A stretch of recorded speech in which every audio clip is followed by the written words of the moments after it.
រៀបសួរអ្នកទាំងអស់គ្នាឥឡូវខ្ញុំមកប្រាប់បងដៃថ្មីវិធីលេងដុំលើបែបម៉េចកុំឲ្យជាពាក់ហើយគប់បានឆ្ងាយនុយដែលខ្ញុំប្រើគឺទម្ងន់តែ6ក្រាមទេហើយវិធីដំបូងអ្នកទាំងអស់គ្នាមូវាដល់ចុងមកដូចអ្នកទាំងអស់គ្នាចុចនេះមកបើថាវាជាពាក់អញ្ចឹងមានន័យថាយើងគប់ទៅគឺវាជាពាក់ហើយពេលនុយធ្លាក់ដល់ទឹកអានឹងនៅតែរត់គឺវាជាពាក់ហើយយ៉ាងណាយើងគប់ទៅនឹងជាពាក់ហើយអញ្ចឹងវិធីសារ៉េវា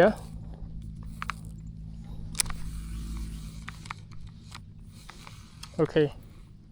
វិធីសារ៉េវាបងប្អូនគ្នាអាលេខហ្នឹងអ្នកបងប្អូនមានលេខហ្នឹង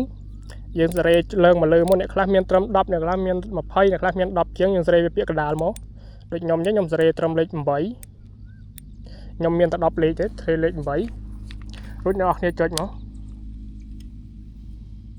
អានឹងក៏នៅទៀតដែរវាធ្លាក់ដល់ដីហើយវាអត់ទាន់ឈប់វិលអ្នកនរគ្នាមូវិញហើយសារ៉េអាហ្នឹងនេះសារ៉េអាស្រាប់នេះហ្នឹងសារ៉េវាចូលមកក្នុងបន្តិចមក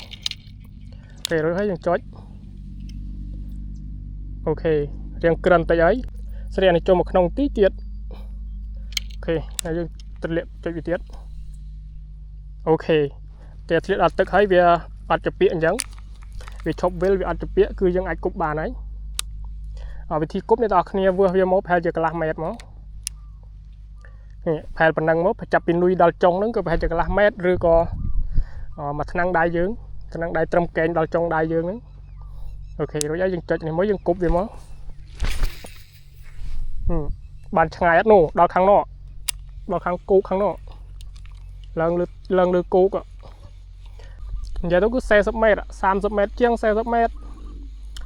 យ៉ាងតិចក៏20ម៉ែត្រជាងទៅ30ម៉ែត្រដែរសម្រាប់ដៃថ្មីបើថាធ្វើដូចខ្ញុំហើយអត់ជាពាក់ទៀត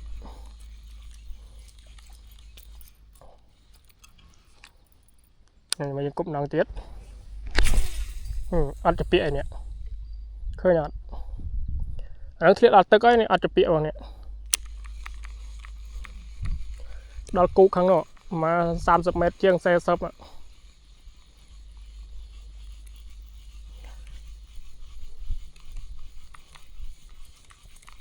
អូខេអរគុណអ្នកទាំងអស់គ្នាសាកគប់មើលសម្រាប់ដៃថ្មីបង